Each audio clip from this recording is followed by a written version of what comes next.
നൽകിടുന്നു. തളരാത്ത പതറാത്ത കൈകളാടിനോരഭിമാനരോമാഞ്ചം വാർത്തെടുക്കാൻ നിമിഷങ്ങളെ കൊണ്ട് നിർവൃതി നെയ്യുന്ന സമരസനക്കരാമത്തുകാരി. സഹോദരി, നിങ്ങളുടെ എവരുടെയും അനുഗ്രഹത്തോടെ കഥ ആരംഭിക്കട്ടെ. വർഷങ്ങൾക്ക് മുൻപ് ഇന്ത്യയും പാകിസ്ഥാനും അതിരുകൾക്ക് വേണ്ടി നടത്തിയ യുദ്ധത്തിൻ്റെ മുറിവ് ഇന്നും ഇന്ത്യയുടെ ആത്മാവിൽ നിന്നും ഉണങ്ങിയിട്ടില്ല. അവിടെ ഈ അമ്പാറ്റകളെ പോലെ മരിച്ചു വീണ് ഗ്രാമീണരുടെയും പടയാളികളുടെ എണ്ണം ഇനിയും കിട്ടപ്പെട്ടിട്ടില്ല. 1947 ആഗസ്റ്റ് 14 അർദ്ധരാത്രിയിൽ സ്വാതന്ത്ര്യത്തിന്റെ കരടി രേഖ ലോർഡ് മൗണ്ട് ബാറ്റൻ വായിച്ചു തീർക്കുമ്പോൾ പാകിസ്ഥാനിൽ ഹിന്ദുക്കളും മുസ്ലിങ്ങളും ഹിംസ്ര ജന്തുക്കളെ പോലെ വെട്ടിമരിക്കുകയായിരുന്നു. ഈ അമ്പാറ്റകളെ പോലെ മരിച്ചു വീണ ആ ഗ്രാമീണരുടെയും പടയാളികളുടെയും ഈ മരണവാർത്ത സ്വാതന്ത്ര്യം അർദ്ധരാത്രിയിൽ എന്ന പുസ്തകത്തിൽ ദീർഘമായി വിവരിക്കുന്നുണ്ട്. ആ കൂട്ടത്തിൽ പഞ്ചാബിൽ ജീവിച്ച മനുഷ്യ സ്നേഹിയായ ഒരു പട്ടാളക്കാരൻ്റെ ജീവിതത്തിൽ ഈ വർഗീയ കലാപം വിതച്ച ദുരന്ത കഥ. ആ കഥ ഞാനിന്നിവിടെ കഥാപ്രസംഗമായി അവതരിപ്പിക്കട്ടെ. അതിരുകൾ. പഞ്ചാബിലെ മനോഹരമായ ഒരു സായാഹ്നം. വിളഞ്ഞു പഴുത്ത ഗോതമ്പ് പാടങ്ങളുടെ നടുവിൽ തെന്നി അകലുന്ന ആ ചെമ്മൺ പാതയിലൂടെ അതാ ദീർഘകായനായ ഒരാൾ നടന്നു വരുന്നു. ഭൂട്ടാ സിംഗ്, അതാണ് അയാളുടെ പേര്. അദ്ദേഹത്തിന് 55 വയസ്സ് പ്രായമുണ്ട്. പക്ഷേ കണ്ടാ പറയില്ല, സുന്ദരനാണ്, സുമുഖനാണ്. അദ്ദേഹം ഒരു മൂളിപ്പാട്ടും പാടി മുന്നോട്ട് നടന്നു വരികയാണ്. കാറ്റിൻ്റെ ചുണ്ട് കളി പറയുമ്പോൾ കേട്ടു ചിരിക്കും വയലിലൂടെ പൊൻവെയിൽ നാളം തിരികൊളുത്തുന്ന കന്നി വരമ്പത്തൂടെ വേലിത്തലയ്ക്ക് തല നീട്ടി നിൽക്കും ഡാലിയ പൂക്കളെ നോക്കി, ഡാലിയ പൂക്കളെ നോക്കി. അദ്ദേഹം അങ്ങനെ മുൾപ്പാട്ടും പാടി മുന്നോട്ട് നടന്നു വരുമ്പോൾ ബാബുജി എന്നെ രക്ഷിക്കൂ, എന്നെ രക്ഷിക്കൂ ബാബുജി, എന്നെ രക്ഷിക്കൂ. അതാ ഒരു പെൺകുട്ടി ഒരു നിമിഷം കൊണ്ട് അവൾ ഭൂട്ടാസിന്റെ കാൽക്കൽ വീണ് എങ്ങനെയടിച്ച് കരയുവാൻ തുടങ്ങി. അദ്ദേഹം തിരിഞ്ഞു നോക്കി. അതാ 4 ചെറുപ്പക്കാർ കടന്നു വന്ന് ആ പെൺകുട്ടിയെ കടന്നു പിടിക്കുവാൻ ശ്രമിച്ചു. തൊട്ടുമാറരുത്. ആ ഘനമുള്ള ശബ്ദം കേട്ട് ആ ചെറുപ്പക്കാർക്ക് എല്ലാം ഒന്ന് ഭയന്നു. എങ്കിലും അവർ തൻ്റെ അടുത്തോടെ നിന്നു. നിങ്ങൾ ആരാണ്? നിങ്ങൾക്ക് എന്ത് വേണം? ബാബുജി, കൊള്ളാം, നല്ല ചോദ്യം. ഞങ്ങൾ സിംഗന്മാരാണ്. ഞങ്ങൾക്കിതേ ഈ പെൺകുട്ടിയെ വേണം. എന്തിനാ? ബാബുജി കണ്ടോ തെണ്ടാ പോകുന്ന അഭയാർത്ഥികൾ? അവരങ്ങ് പാകിസ്ഥാനിലേക്ക് പോകുന്നവരാ.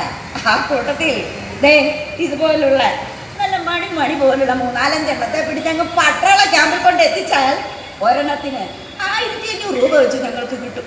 അതുകൊണ്ട് ഈ പെൺകുട്ടിയെ ഞങ്ങൾക്ക് വേണം. സാധ്യമല്ല, ഈ പെൺകുട്ടിയെ നിങ്ങൾക്ക് ഞാൻ വിട്ടു തരില്ല. വേണ്ട, ഞങ്ങൾക്ക് വേണ്ട, ഈ പെൺകുട്ടിയെ ഞങ്ങൾക്ക് വേണ്ട. പക്ഷേ ഇവളുടെ വില ഞങ്ങൾക്ക് കിട്ടിയേ പറ്റൂ. ശരി, ഇവളുടെ വില എന്തായിരുന്നാലും അത് ഞാൻ നിങ്ങൾക്ക് തരും. നിങ്ങൾ എന്നോടൊപ്പം വരൂ. അതാ ആ ചെറുപ്പക്കാർ മുന്നിൽ നടന്നു. പക്ഷേ ഭൂട്ടാ സിംഗിന് അനങ്ങാൻ കഴിഞ്ഞില്ല. കാരണം ആ പെൺകുട്ടി അങ്ങനെ കാൽക്കൽ അങ്ങനെ കെട്ടിപ്പിടിച്ച് കിടക്കുകയാണ്. ഭൂട്ടാ സിംഗ് അവളെ സൂക്ഷിച്ചു നോക്കി.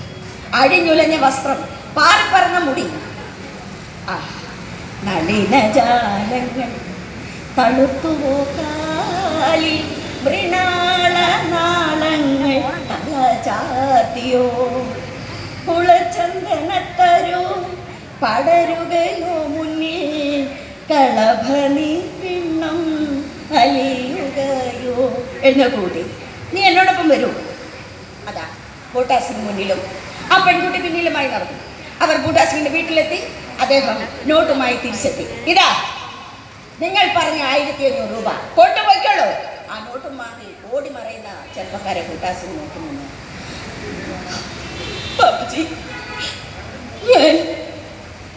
ഞാൻ ഏയ് എന്തിനാ കുട്ടി, എന്തിനാ നീ കരയുന്നത്? നീ നോക്ക്, നിന്നെ ഇനി ഇവിടെ ആരും ഉപദ്രവിക്കാൻ വരില്ല. ഇത് ഇന്നു മുതൽ നിന്റെ വീടാണ് എന്ന് മാത്രം കരുതിയാൽ മതി. അതെ, എന്താ നിന്റെ പേര്? എൻ്റെ പേര് സെനീക്. കൊള്ളാം, നല്ല പേര്. ആ സനീബ്, നീ അകത്തേക്ക് പോയിക്കോളൂ. അങ്ങനെ ആ ദിവസം കടന്നു. പിറ്റേന്ന് പ്രഭാതത്തിൽ ബൂട്ടാ സിംഗിനെ വിളിച്ചുണർത്തിയത് സനീബായിരുന്നു. ബാബുജി, ബാബുജി, ചായ. കടകു തുറന്നിറങ്ങി വന്ന ബൂട്ടാ സിംഗ് അമ്പരന്ന് പോയി. കാരണം തൻ്റെ മുന്നിൽ നിൽക്കുന്നത് താൻ തലേ ദിവസം കണ്ട സനീബല്ല, പിന്നെയോ മറ്റൊരു സനീബ്. കുളിച്ചു കുറിയിട്ടു കതിർമുടി തുമ്പിൽ കുടമുല്ല പൂവുകൾ ചൂടി, കുടമുല്ല പൂവുകൾ ചൂടി, മൃഗമത ചന്ദന തളികയുമായി വരും മദന സുരഭിണി നിന്നെ മനസ്സുകൊണ്ടെങ്കിലും വധുവാക്കി മാറ്റുവാൻ മലർശരൻ പോലും കൊതിക്കും, മലർശരൻ പോലും കൊതിക്കും. അങ്ങനെ ദിവസങ്ങൾ കടന്നു. ഒരു ദിവസം സനീബ് മുറ്റം പിടിച്ചുകൊണ്ട് നിൽക്കുമ്പോൾ അതാ ഗേറ്റ് തള്ളി തുറന്നുകൊണ്ട് ഉത്കൃഷ്ടനായ ഒരു ചെറുപ്പക്കാരൻ കടന്നു വരുന്നു. ആ ചെറുപ്പക്കാരനെ കണ്ടുപോയെന്ന് ബൂട്ടാ സിംഗ് അകത്തേക്ക് ഓടി. ബൂട്ടാ സിംഗ് ഇറങ്ങി വന്നു, കതകു തുറന്നു. ആ നീയായിരുന്നോ? വട വന്നിരിക്കെ. വേണ്ട, അത് മറ്റാരുമായിരുന്നില്ല, ബൂട്ടാ സിംഗിന്റെ അനന്തരവൻ ഹുക്കും സിംഗ് ആയിരുന്നു. ഞാൻ ഇരിക്കാൻ വന്നതല്ല, എനിക്കൊരു കാര്യം അറിയണം, അതിനാണ് ഞാൻ വന്നത്. എന്താ? നീ എന്താണെങ്കിലും ചോദിച്ചോളൂ, ഞാൻ പറയാം. അമ്മാവാ, ഈ വീട്ടിൽ അമ്മാവനെ ഒരു പെൺകുട്ടിയെ താമസിപ്പിച്ചിട്ടില്ലേ? ഉണ്ട്.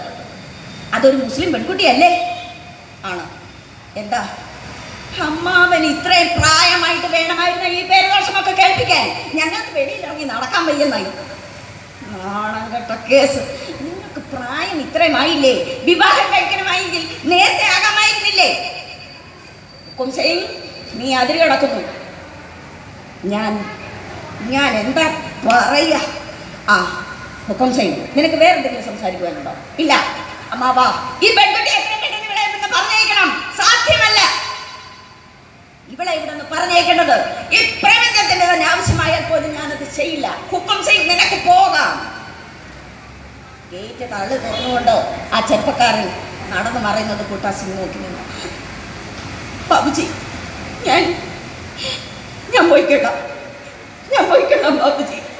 ഞാൻ കാരണം അങ്ങയുടെ ബന്ധുക്കളെല്ലാം നഷ്ടമാവും. ഞാൻ പോയിക്കൊള്ളാം. ശരി, നീ അകത്ത് പോകും. നിന്നെ എങ്ങും പറഞ്ഞയക്കാനല്ല ഞാൻ രക്ഷിക്കുന്നത്. നിനക്ക് നീ അകത്തേക്ക് പോകും. ഇല്ല ഇല്ല, ഞാൻ അകത്തേക്ക് പോകണമെങ്കിൽ ഞാൻ പറയുന്ന ഒരു കാര്യം അങ്ങ് എനിക്ക് സാധിച്ചു തരണം. എന്താ? നീ പറഞ്ഞോളൂ. എന്താഗ്രഹമാണെങ്കിലും ഞാൻ സാധിച്ചു തരാം. എങ്കിൽ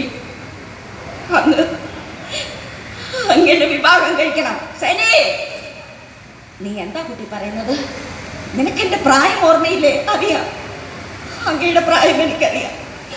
പക്ഷേ അങ്ങനെ വിവാഹം കഴിച്ചില്ലെങ്കിൽ ഈ നിമിഷം ഞാൻ ഇവിടുന്ന് പോകും. വേണ്ട വേണ്ട സനി, നീ പോകണ്ട. നിന്റെ ആഗ്രഹം അതാണെങ്കിൽ അത് നടക്കട്ടെ. പിറ്റേന്ന് പ്രഭാതത്തിൽ ബൂട്ടാ സിംഗ് സനീബിന്റെ കൈക്ക് പിടിച്ചുകൊണ്ട് അടുത്തുള്ള ക്ഷേത്രത്തിലെത്തി. അവിടെ വെച്ച് അവർ വിവാഹിതരായി. 55-കാരനായ ബൂട്ടാ സിംഗ് സനീബിനെ വിവാഹം കഴിച്ചു. അങ്ങനെ ദിവസങ്ങൾ, ആഴ്ചകൾ, മാസങ്ങൾ. ഒരു വർഷത്തിന് ശേഷം ആ ദമ്പതികൾക്ക് ഒരു കുഞ്ഞ് ജനിച്ചു, ഒരു പെൺകുഞ്ഞ്. ആ കുഞ്ഞിന് അവർ തൻവീർ എന്ന് പേരിട്ടു. അങ്ങനെ അവർ ദിവസങ്ങളും മാസങ്ങളും വർഷങ്ങളും സന്തോഷമായി കഴിഞ്ഞു. ദീർഘമായ 4 വർഷങ്ങൾക്ക് ശേഷം ഇന്ത്യയും പാകിസ്ഥാനും ഒരു ഉടമ്പടിയിൽ ഒപ്പുവെച്ചു. ഇന്ത്യയിലുള്ള മുഴുവൻ മുസ്ലിങ്ങളെയും പാകിസ്ഥാനിലേക്ക് അയക്കുക, പാകിസ്ഥാനിലുള്ള മുഴുവൻ ഹിന്ദുക്കളെയും ഇന്ത്യയിലേക്ക് അയക്കുക. ഇതായിരുന്നു ഉടമ്പടി. പിറ്റേന്ന് സന്ധ്യയ്ക്ക് ബൂട്ടാ സിംഗിന്റെ വീട്ടുമുറ്റത്ത് ഒരു ജീപ്പ്, പോലീസ് ജീപ്പ്, ഉന്നത റാങ്കുള്ള 4 പോലീസ് ഉദ്യോഗസ്ഥന്മാർ ചാടിയിറങ്ങി ബൂട്ടാ സിംഗിനെ വിളിച്ചു. അദ്ദേഹം കതകു തുറന്നിറങ്ങി വന്നു. നിങ്ങളാണോ മിസ്റ്റർ ബൂട്ടാ സിംഗ്? അതെ. എന്താ സാർ? എന്താ? മിസ്റ്റർ ബൂട്ടാ സിംഗ്, ഈ വീട്ടിൽ ഒരു മുസ്ലിം പെൺകുട്ടിയില്ലേ? ഉണ്ട്. ഉണ്ട് സാർ. എന്താ? നിങ്ങൾ പത്രമൊന്നും വായിച്ചില്ലേ? ഇന്ത്യയിലുള്ള മുഴുവൻ മുസ്ലിങ്ങളെയും അങ്ങ് പാകിസ്ഥാനിലേക്ക് അയച്ചു കൊള്ളണമെന്ന്. അതുകൊണ്ട് ആ പെൺകുട്ടിയെ നിങ്ങൾ കൊണ്ടുപോകാൻ വന്നാണ്. സാധ്യമല്ല. ഇല്ല സാർ, അത് മുസ്ലിം പെൺകുട്ടിയാണെങ്കിലും അവൾ എൻ്റെ ഭാര്യയാണ്, എൻ്റെ കുഞ്ഞിൻ്റെ അമ്മയാണ്. അവളെ കൊണ്ടുപോകാനുള്ള നിയമം നിങ്ങൾക്കുണ്ടോ? മിസ്റ്റർ ബൂട്ടാ സിംഗ്, നിയമം നിങ്ങൾക്കും ഞങ്ങൾക്കും അറിയാം. അതുകൊണ്ട് ബലപ്രയോഗമില്ലാതെ ആ പെൺകുട്ടിയെ നിങ്ങളോടൊപ്പം പറഞ്ഞയക്കൂ. അതാ സെനി ഓടി ആ ജീപ്പിലേക്ക് കയറ. സെനി, നീ പോകരുത്, നീ പോകരുത്. ഇല്ല ബാബുജി, ഇല്ല. ഇനി ഇനി ഞാനിവിടെ നിൽക്കാൻ അർഹയില്ല. ഞാൻ പോയേ പറ്റൂ. ഞാൻ പോവുകയാണ്. എന്നെ പോകാൻ അനുവദിക്കണം. സെനി ബോഡി ആ ജീപ്പിലേക്ക് കയറി. അവളെ വഹിച്ചുകൊണ്ട് ആ ജീപ്പ് മുന്നോട്ട് പറഞ്ഞു. സെനി, എന്നെ സെനി, നീ ഇല്ല ഇല്ല ഇല്ല സെനി. അന്ന് ബൂട്ടാ സിംഗിന് ഉറങ്ങാൻ കഴിയില്ല. അദ്ദേഹം പാകിസ്ഥാനിലേക്ക് എങ്ങനെ എത്തണം എന്നുള്ള ആലോചനയിലായിരുന്നു. പാകിസ്ഥാനിലേക്ക് പോകണമെങ്കിൽ മുസ്ലിങ്ങൾക്ക് മാത്രമേ സാധ്യമാകൂ. അതുകൊണ്ട് അദ്ദേഹം അതിനൊരു തീരുമാനത്തിലെത്തി. ഹിന്ദു മതം ഉപേക്ഷിച്ചുകൊണ്ട് ഇസ്ലാം മതം ബൂട്ടാ സിംഗ് സ്വീകരിച്ചു. പിറ്റേന്ന് പ്രഭാതത്തിൽ ബൂട്ടാ സിംഗ് പാകിസ്ഥാനിലേക്ക് യാത്രയായി. അവിടെ ലാഹോർ റെയിൽവേ സ്റ്റേഷനിൽ ഇറങ്ങി സെനീബിൻ്റെ ഗ്രാമത്തിലെത്തി. അവിടെ ചെല്ലുമ്പോഴാണ് ആ ഞെട്ടിക്കുന്ന വാർത്ത ബൂട്ടാ സിംഗ് അറിയുന്നത്. ഇന്ത്യയിൽ നിന്നും പാകിസ്ഥാനിലേക്ക് വന്ന സെനീബിനെ മണിക്കൂറുകൾക്കുള്ളിൽ അവളുടെ ഒരു ബന്ധു പുനർവിവാഹം കഴിച്ചു. ഇത് കേട്ട് ബൂട്ടാ സിംഗ് തകർന്നു. ഇല്ല ഇല്ല, ഇനി എൻ്റെ സെനീബില്ലാതെ ഞാൻ എന്തിന് ജീവിക്കണം? ഇല്ല. അദ്ദേഹം നേരെ ലാഹോർ റെയിൽവേ സ്റ്റേഷനിലെത്തി. അതാ ആ നഗരം നിന്നും സംഹാർ രുദ്രനെ പോലെ പാഞ്ഞു വരുന്ന ഡൽഹി ലാഹോർ എക്സ്പ്രസ്. സെനി, ഇല്ല, നീ ഇല്ലാതെ എനിക്കിനി ഒരു ജീവിതമില്ല. ശരി. ബൂട്ടാ സിംഗ് നേരെ ട്രാക്കിലേക്ക് എടുത്തു ചാടി. ബൂട്ടാ സിംഗിന്റെ ശരീരത്തെ കീറിമുറിച്ചുകൊണ്ട് ഡൽഹി ലാഹോർ എക്സ്പ്രസ് കടന്നുപോയി. സ്റ്റേഷൻ മാസ്റ്റർ ട്രാക്ക് മുറിച്ച് കടക്കുമ്പോൾ പല കഷ്ണങ്ങളായി വേർപെട്ട് കിടക്കുന്ന ബൂട്ടാ സിംഗിന്റെ ശരീരം. അതാ രക്തത്തിൽ കുളിച്ചു കിടക്കുന്ന ബൂട്ടാ സിംഗിന്റെ കുപ്പായ കീശയിൽ ഒരു കത്ത്. അദ്ദേഹം അതെടുത്ത് നിവർത്തി ഇങ്ങനെ വായിച്ചു. എൻ്റെ സെനീബിൻ്റെ അന്തികത്തിൽ എന്നും എനിക്കു കഴിഞ്ഞിടേണം. എന്നെങ്കിലും നിനക്കോർക്കാൻ കഴിഞ്ഞെങ്കിൽ വന്നിടണേ എൻ കുഴിമാടത്തിൽ. സ്നേഹമുള്ളവരെ, എൻ്റെ കഥ ഇവിടെ പൂർണ്ണമാകുന്നു. നന്ദി, നമസ്കാരം.